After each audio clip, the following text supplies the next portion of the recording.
Rich, here we are, finally back again at the Mainline Studios. Usually, and this is Sports Legends of Delaware County, they can see the initials on your sweater, SLDC, and this is the 5th year that we've been in our home at Radnor Municipal Building. Right. And every year we had a book signing. Every year we had special guests. The first year, as a matter of fact, we had Dallas Green as our special guest. Oh, I remember him quite well. Naturally, we're doing a virtual book signing here now.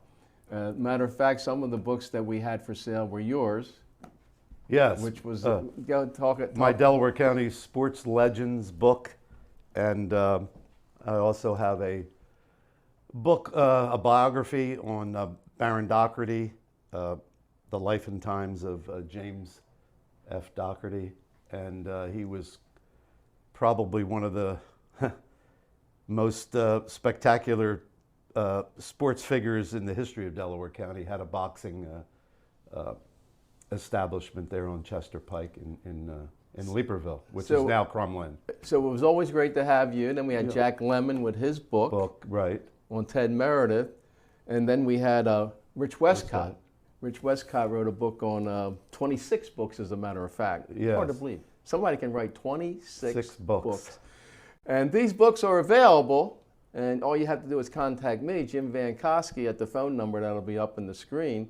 So anybody that's looking for a holiday gift for a sports fan in their family, make sure they contact me, and we have a variety of and they can find them on our website, too. They can find them on our website. And Rich Westcott, you know, you can Google, I guess, Rich Westcott, W-E-S-T-C-O-T-T, and find out what 26 books he has available. Yeah. Again, I just brought the one on Mickey Vernon, because Mickey Vernon is our star of this show, as a matter of fact. Matter of fact, I'm wearing a Boston Red Sox jersey because Mickey, although he's mostly known for playing with the Washington Senators, spent 2 years with the Boston Red Sox, and we'll talk a little bit about that as we go along.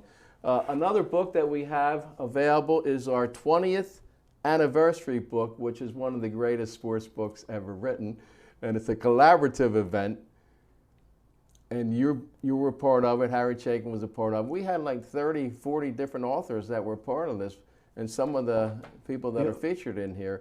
This should be in every home in Delaware County. I agree. And what's nice about that, if you turn the other side of the book, the back, it gives our 4 locations of where we've housed our museum from the very beginning, and then our 4th location now in Radnor Township. Pretty neat book.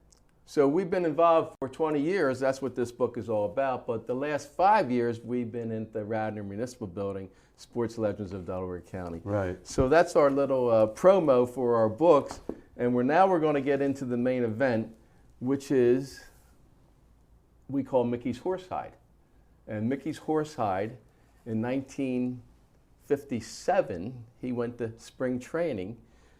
And horsehide, reason we call it horsehide is because that's what balls were covered with. And now it's cowhide. But in those days, it was a horsehide. So that's horsehide. So all those signatures that you see there, and this is another item that we have available. This is a 12 by 18 print that we're offering for those people to make a donation of $20 or more. They get a print of this. And there's 217 signatures on here. And you can read just about every one. There's only about 3 or 4 that you can't read. So it's a big difference than professional athletes signing the autographs you get nowadays. But Jimmy, can you tell them, though, before the autographs and all, how did he get that horsehide? How did that come about? Well, he went to spring training. Right. He was sitting in a bar. This is directly from Mickey Vernon. And he was sitting next to a horsehide salesman who was selling the horsehide to cover the baseballs. Okay. Whatever sporting goods he was working with.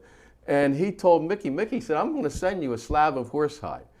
So Mickey said he went back home. He was living in Wallingford, Pennsylvania at the time. He got home, and darn, they didn't have a 24 by 46 inch slab of horsehide. So he gets this and he says, what am I going to do with it? And in a moment of inspiration, he says, I'm going to take it to Fenway Park and have my teammates sign it. And then when all the visiting teams come in, I'm going to have them sign it too. So this is signed by everybody that played in the American League in 1957. And the shape of the baseball, was that done before the the shape of this was the caricatures, and we'll be talking about the caricatures very shortly. This logo here is Vic Johnson. Vic Johnson is who worked for the Boston Herald at the time. And he took it upon himself to draw the two circular balls. And the one is dedicated to the Boston Red Sox. Again, that's why I'm wearing this Boston Red Sox jersey. And the other is dedicated to all the other teams that were in the American League in 1957, of which there was only 8. So there's only 200 players. You got 25 players to a team, 8 teams, so you got 200. Then you have all the managers sign this as well, including Casey Stengel. And you have about 14 Hall of Famers that have signed this. So we consider this to be the most unique piece of baseball memorabilia in the nation. There's nothing like it. As a matter of fact, when I tried to find out what is this worth, I can't get anybody to give me a price because they say there's no comparables. You know, those people out there that are used to selling real estate, for example, when you have to appraise a house, you have to come up with comparables. Well, the same thing in sports memorabilia. But there isn't any comparables. Nothing's like this anywhere, and we have it for view at our museum, but we don't bring it out all the time because the light damage. We have a very bright place for our museum. A lot of sun comes shining through there, and we don't want to really expose it. So the caricatures were put on before the autographs? Yes. Yeah. Because they had to do the autographs around the caricatures. And you can see, and we'll talk about this a little bit later, you can bring it up again, because some of the players signed their caricature. Yes, okay. Some did, some didn't. All depends on where they were coming from. So again, this is an excellent keepsake. You can spend hours just looking at these names. Now the demographics are special. I'm going to say it's 57.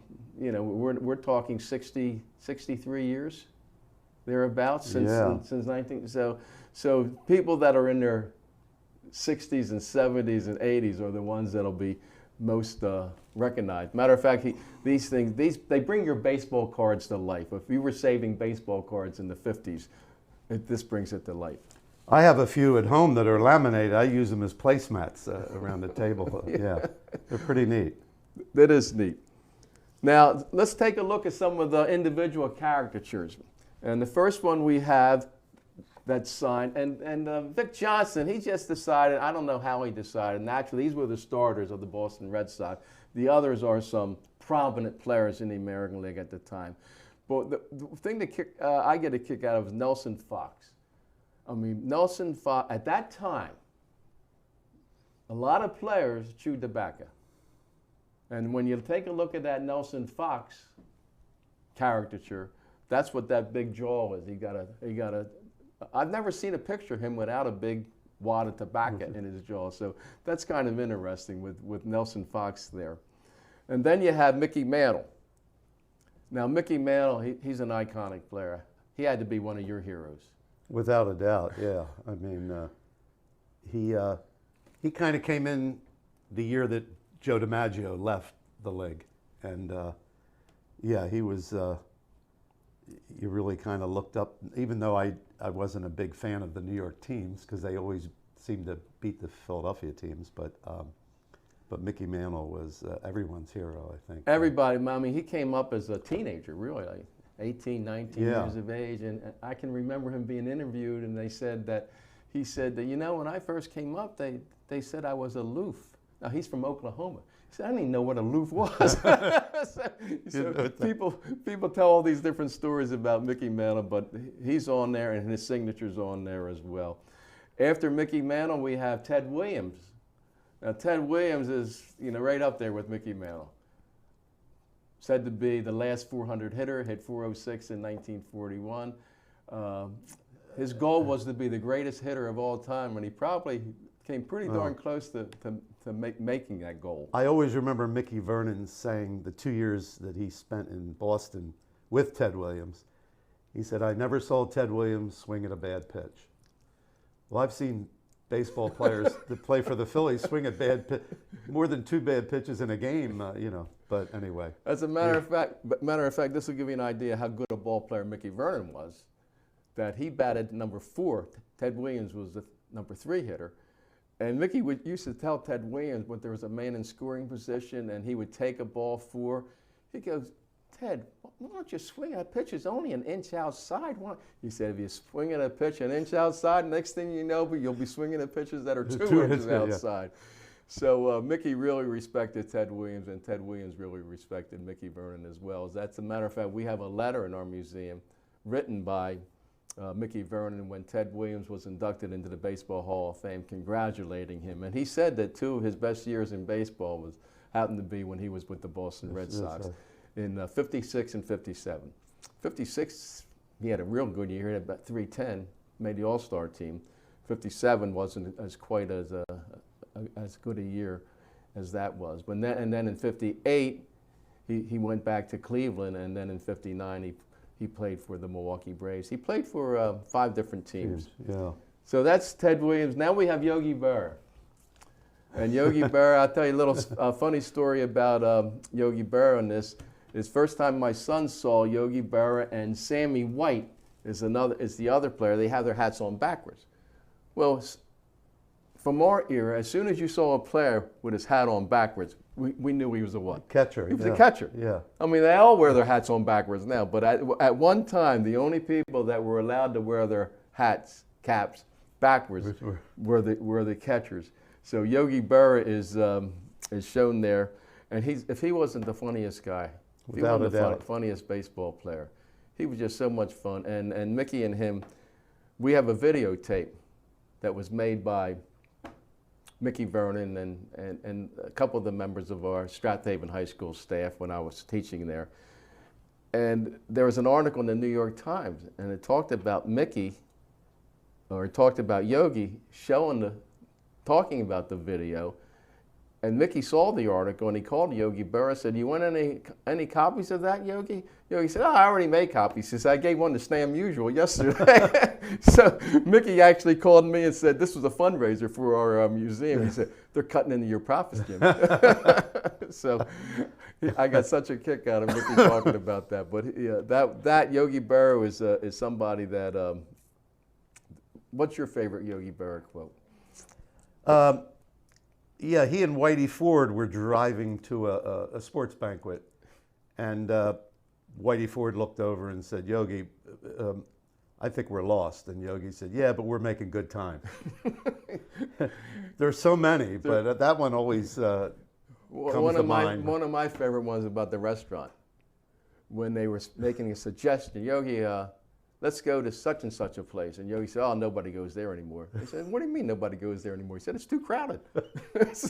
So everything he said had a funny twist to it, like when you come to the fork in the road, take it. Yeah. But there was some truth behind it. Yeah. So Yogi is one of our favorite players, and without a doubt. And I'm glad Vic Johnson decided to put him on this as well. Then we have Gus Zurniel. Gus Zurniel is a Philadelphia A's person, and the reason I think I selected Gus Zurniel to talk a little bit about is there's this old joke about the Philadelphia Phillies playing at Connie Mack Stadium, Shibe Park, Connie Mack Stadium, and the Philadelphia A's playing it. There was a game every day. And somebody asked somebody one time, there was one player that played for the Phillies when the Phillies were home, and the A's when the A's were home. And invariably, they would try to figure out, well, who is that? Who is that one player that played for both the Phillies and the A's? Same season, all home games. And invariably, they would mention the name Gus Zurniel as being one of the possibilities of that person. Yeah. Elmer Vallow would be another one. But here's the joke is, and you know the joke about No, I'm not familiar with this. Yeah, well, the joke is that the person who played for the Phillies and the A's was the organ player. When the Phillies were home, he played for the Phillies. When the A's were home. That's a good one. So that's why I got Gus Zurniel there, because everybody talked about Gus Zurniel, who was a great player. He was a very fine player. A lot of times, you're not a money player, I guess, in the way of collectors until you make the Hall of Fame. But there's some outstanding players. There's just some outstanding players that have not yet made it to the Hall of Fame, like Mickey Vernon, for example. Yeah. 2,500 total hits, close to it, 286 lifetime batting average, played for 20. He's one of the few players that got a base hit in 4 different decades. Yeah. I mean, just so those things are just great things. Now we have Jackie Jensen. We did a little research here, and Rich on the way up, Rich had to tell me some stories about Jackie Jensen, and he's one of the characters down there in the lower left-hand corner. So tell us a little bit about what you found. Jackie Jensen went to the University of California, and he was an All-American in football and in baseball. He's the only player, the first player to play in the Rose Bowl, play in a World Series, and then play in a Major League Baseball All-Star game. But in college, he took his baseball team, the University of California, to the World Series championship. And on the way there, they played the University of Texas. He pitched. He was a pitcher and an outfielder. He pitched against the Texas team. And the pitcher for Texas was, and now I don't want to forget his name, Bobby Lane, the famous NFL Hall of Famer quarterback. Later, after that, they played Yale University for the championship. And on the Yale team was George Bush. This is a great story. The president. And he was a first baseman that played for Yale. And they ended up beating Yale, and they won the very first World Series in 1947. 1947. And he went on and was with the Yankees, played in a World Series, interestingly enough, 1950, against the Whiz Kids in Philadelphia, the Phillies. And that was his World Series that he played in 1950. The Yankees beat the Phillies. And then he went on to play for the Washington Senators and the Boston Red Sox, who he was playing with when he signed the Horsehide. But the interesting thing about, it wasn't funny, I guess, about Jensen, was he had a real fear of flying. And now you had teams on the West Coast. The Giants had moved out there. The Brooklyn Dodgers had become, the Los Angeles Dodgers. And he had to quit playing baseball. He couldn't fly. He used to have panic attacks at the airport, and he couldn't get on the plane. He also, a little bit later, married Zoanne Olsen, who was the silver medalist in diving at the Olympics in England. We only have about 3 minutes here, and I do want to mention he was also the most valuable player in 1958. 58, yes. And then we have other players on here like Rocky Calavito. Rocky Calavito was a roommate of Mickey Vernon when they both played for Cleveland. Rocky Calavito was a rookie this year. No, excuse me. Roger Maris was a rookie with the Cleveland Indians that year, and Rocky Calavito has his name signed right next to him. How many roommates are on here of Mickey's? Well, you have, who do you have? Besides, I'm trying to think. Yeah. And there's three. I know there's three roommates, and I can't exactly pinpoint there's the other two. Okay, besides Rocky Calavito. Yeah. Then you have Eddie Robinson. There's a person by the name of Eddie Robinson who I wanted to point him out. He's the oldest living on here. He'll be 100 this month. Or excuse me, December. In December, he'll be 100 years old. And he was an outstanding player as well, Eddie Robinson. And then, of course, we have Bobby Shantz. Bobby Shantz is the player that is closest to us. And we wish Bobby Shantz well. I don't know if you heard about this at all. He fell and broke his hip. And also, and he had his hip operated on and his elbow operated on. I just talked to him a couple of days ago. Sounded great. I mean, he's 95 years old. He's been to our museum quite a few times. Quite a few times. He's been one of the biggest friends that we've had, and him and Mickey were just so great just to listen to the stories that they would tell one another. So he was. Matter of fact, we talked about Mickey Mantle. Bobby Shantz actually was a defensive replacement in center field one game for Mickey Mantle. Yeah. So this is the type of athlete Bobby Shantz happened to be. And then we also have we have an image on Shibe Park there in Connie Mack Stadium. Shibe Park, 1909 is when it was constructed. Right. And then about 1953 when Connie Mack retired as the manager and passed away shortly thereafter, they renamed it Connie Mack Stadium. And when we think of Connie Mack Stadium, sometimes we go back to 1964. And in 1964, the manager of that team, tell us a little bit about that. Well, that was Gene Malk, and he signed this. Yeah, that's why. Yeah, he signed this. And he was playing for what team at that time? Gene Malk? Yeah. Oh, the Boston Red Sox. Boston Red Sox. Well, he was the manager of the Phillies when they collapsed. That's another. By the way, that's a roommate of Mickey's. He was one of the Gene ones. Malk. Yeah, Gene, when he was with the Red Sox. And they collapsed in '64. They already had the World Series tickets printed up, and the Phillies had that great collapse that it was quite a tragedy. I was a 13-year-old at the time following the Phillies, and they never did play in that World Series. And Gene Malk was the manager of that team, and I think he took some heat about some of his strategy during that season, and especially at the end. One of the interesting things about the Horsehide is that they all signed by teams. They were so respectful of one another.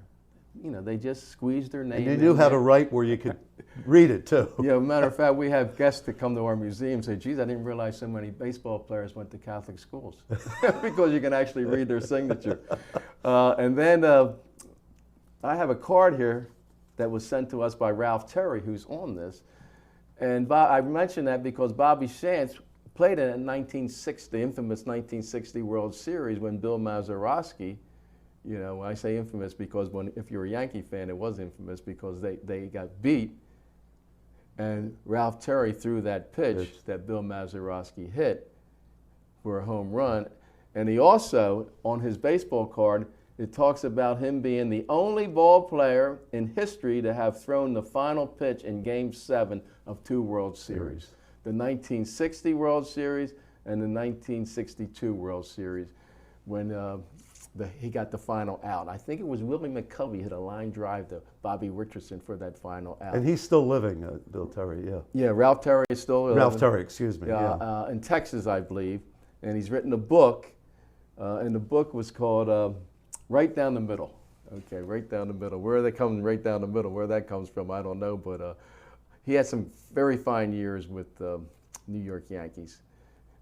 And Bobby Shantz and him were teammates for a number of years. Did you mention at all how you got the Horsehide? Well, we're going to see a video. Okay. Right now, we're going to see a 5-6 minute video on exactly how this Horsehide came to us and that we're able to celebrate it. Okay. It's such a great story that appeared on Comcast a number of years ago by Brad Now. One of our board members is responsible for this video that you're now seeing.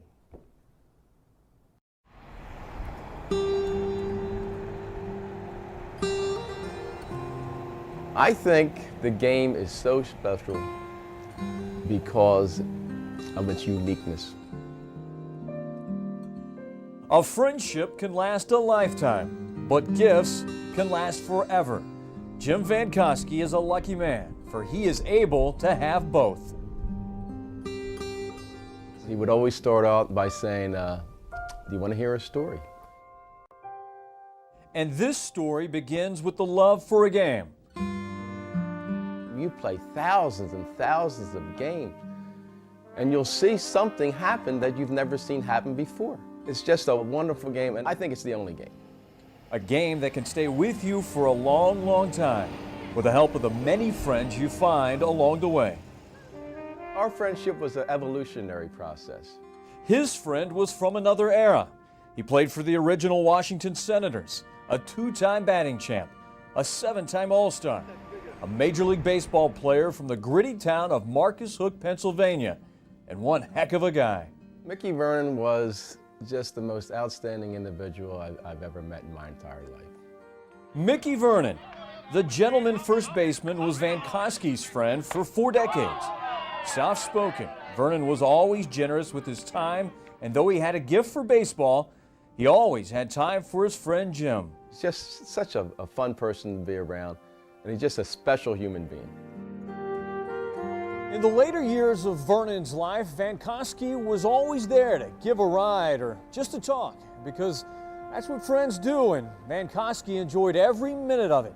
It wasn't until his good friend was gone that he realized just how special those times were for Mickey as well. And for that, Mickey did what good friends do, and he had one last gift to give. That's a tight squeeze. It's one of the most unique pieces of baseball memorabilia in existence, as far as I'm concerned.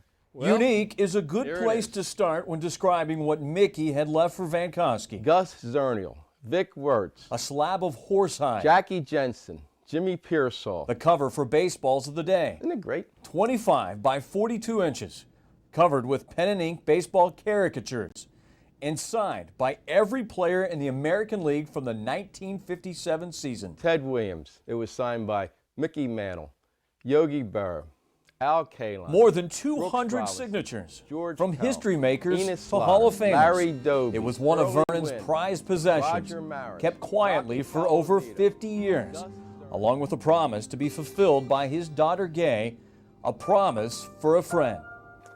And she says, Jim, I want you to have this.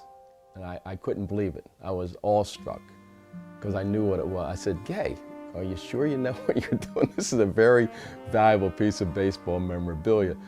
And she paid me the highest honor I've ever been paid in my entire life. She said, my dad would like you to have this. I mean, when she told me that, it was like, I was just awestruck. Just look at these signatures. Early Wynn. When I look at his signature, I can't help but think of John Hancock signing the Declaration of Independence. Vankoski set out to contact nearly 100 of those players on the horsehide who were still living. And what he got in return was no surprise. Here's a letter that's going to tell you all you need to know. What I have here is a note I received in the mail the other day from Rudy Mcnarson.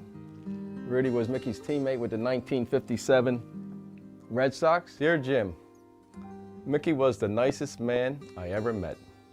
Sincerely, Rudy. Like all those friends of the game that knew Mickey, Vankoski knew what he had in his friend, a chance to talk with someone special about a game they both loved. He would let me into the inner sanctums of what was going on with Ted Williams and what was going on with Joe DiMaggio and what was going on with Bob Feller. I always told Mickey, I said, Mickey, I'm just holding on to your coattails. And he would get a kick out of that. Right here is Roger Maris. Roger's rookie year was with Cleveland in 1957. There can be many symbols of love and friendship. This one just happens to be made of horsehide, signed in ink, and framed in white ash. Today it sits in a museum where it is meant to be shared. Like a good friend who has a good story to tell, Vankoski knows that his friend Mickey would have wanted it that way. I would consider my friendship with Mickey Vernon to be just such a special gift that I certainly will cherish every single day that I'm alive.